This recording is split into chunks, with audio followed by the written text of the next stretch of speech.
ये मार्कर इससे black marker कह रहा है कि मैं तो बहुत सुंदर हूँ, बहुत अच्छा हूँ। डांस करते करते खुश होगी। नोट कर दीजिए कि अपना राष्ट्रभाषा हिंदी है, वो राष्ट्रभाषा नहीं, बस दो ही चीज मान्य रखता है। विचार पूर्ण होना चाहिए। और हेलो प्यारे बच्चों, स्वागत है हमारे न्यू बैच। इस बैच का नाम है सपना बैच। सपना बैच ऐसे ही नहीं रखा गया है, आपकी सपनों को साकार करने में मदद करेंगे। तो आज की इस वीडियो में हम जानेंगे कि गद्य क्या होता है।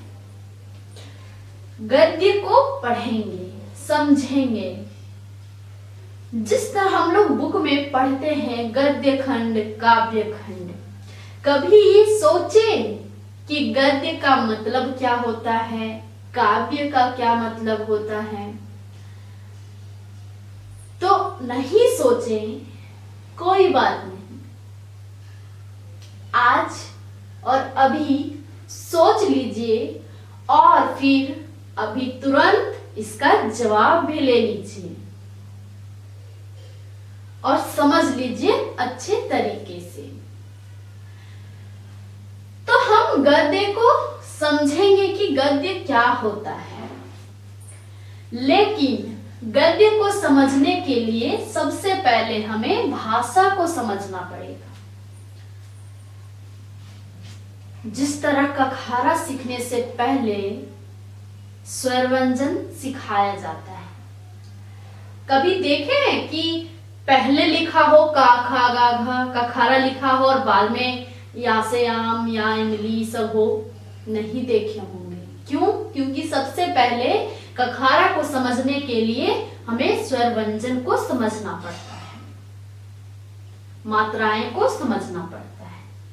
इसी तरह गद्य को समझने के लिए भाषा को समझना पड़ेगा।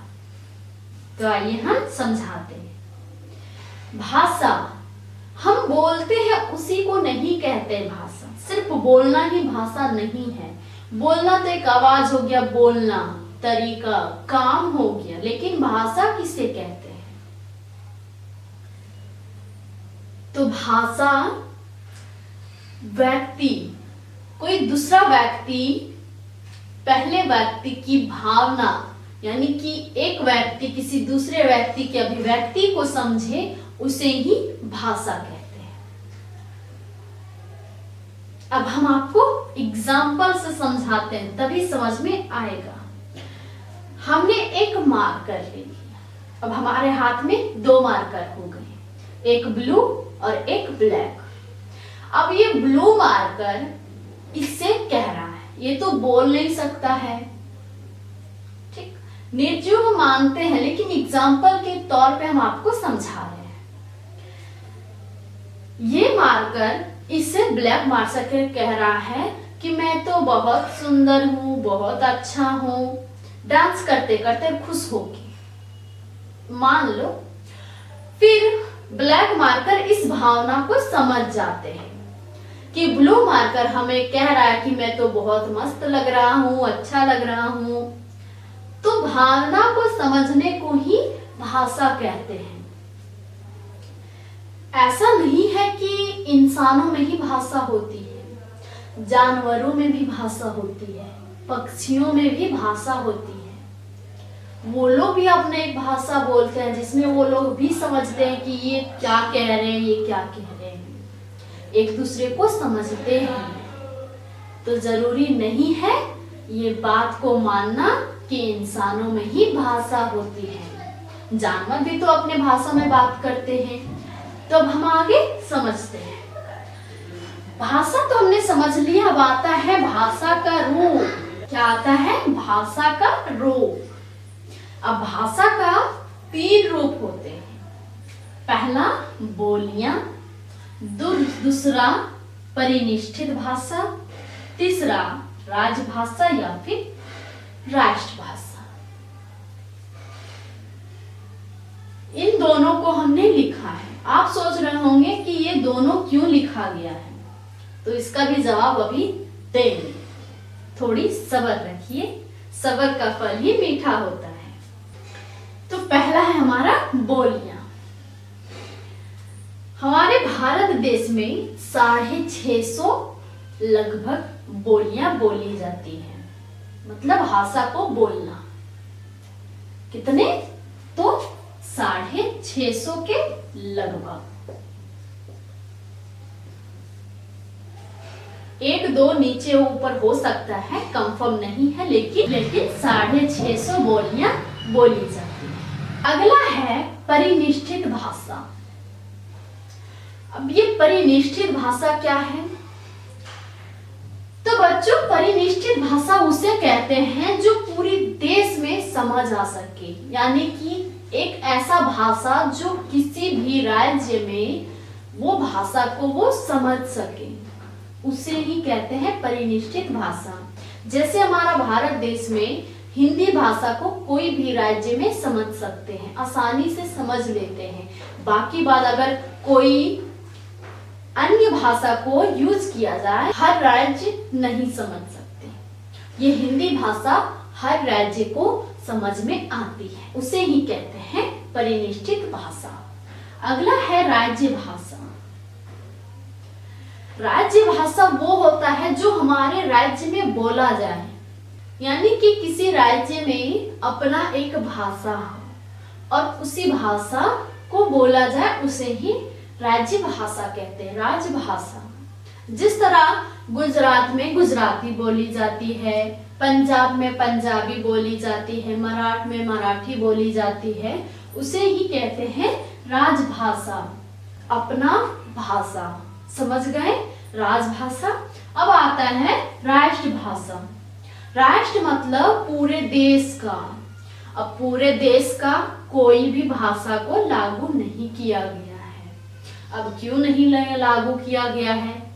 तो लागू इसलिए नहीं किया गया है कि अगर किसी भी देश का एक भाषा को राष्ट्रभाषा घोषित कर दिया जाए तो दूसरे भाषा, क्या पता दूसरे राज्य वाले को बुरा लग जाए, वो इस बात पे विरोध कर दे। तो इसी की वजह से अभी तक कोई अपना राष्ट्रीय भाषा नहीं बना है। अपनी ये गलतफहमी को दूर कर दीजिए कि अपना राष्ट्रभाषा हिंदी है। वो राष्ट्रभाषा नहीं है, वो है परिनिष्ठित भाषा जो हर राज्य में समझ में आती है। अगर कोई झारखंड में गुजराती बोले तो वो नहीं समझ सकते, नहीं समझ पाएंगे वो। और यही अगर हिंदी बोले तो हर राज्य में समझ में आती है। तो यहां तक आपका क्लियर हो गया होगा। अब आगे है हमारा गद्य। यहां आता है गद्य। भाषा, भाषा के रूप। अब आ गया गद्य। गद्य आप आपको बहुत अच्छे से समझ में आएगा। तो गद्य में बस दो ही चीज मान्य रखता है, विचारपूर्ण होना चाहिए और वाक्यबद्ध। क्या क्या? विचारपूर्ण और वाक्यबद्ध। वाक्यबद्ध, ये दो ही चीज गद्य में मायने रखती है।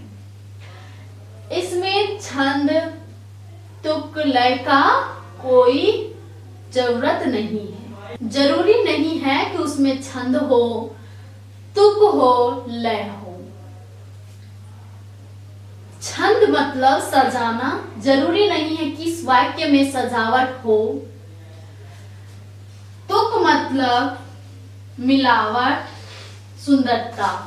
तुक कोई जरूरी नहीं है कि ऊपर लिखे वाक्य में अगर लास्ट में धा हो तो नीचे भी धा आए, दा। जरूरी नहीं है। लय जरूरी नहीं है कि गाने की तरह गाए। लय का मतलब होता है एक लय में गाना। जिस तरह पद को पढ़ा जाता है, चौपाई को पढ़ा जाता है, तो इसमें गद्य में ये सब चीजें मायने नहीं रखती। क्या क्या? तो छंद,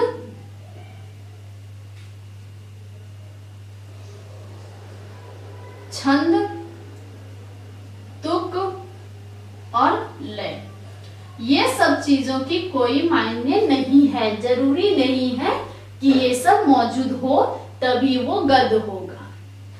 समझे? अब आगे है कि विचारपूर्ण और वाक्यबद्ध क्या होता है। विचारपूर्ण होता है कि ऐसी बातें जो समझ में आ जाए, आसानी से समझ में सबको आए। दूसरा है वाक्यबद्ध। वाक्य को अच्छे तरीके से सही ढंग से लिखा जाए। अगर हम वाक्य को लिख दें कि राम आम चरता है, तो क्या ये सही है? नहीं, ये सही नहीं है। तो वाक्य को सही ढंग से लिखा जाए, उसे ही गद्य कहते हैं।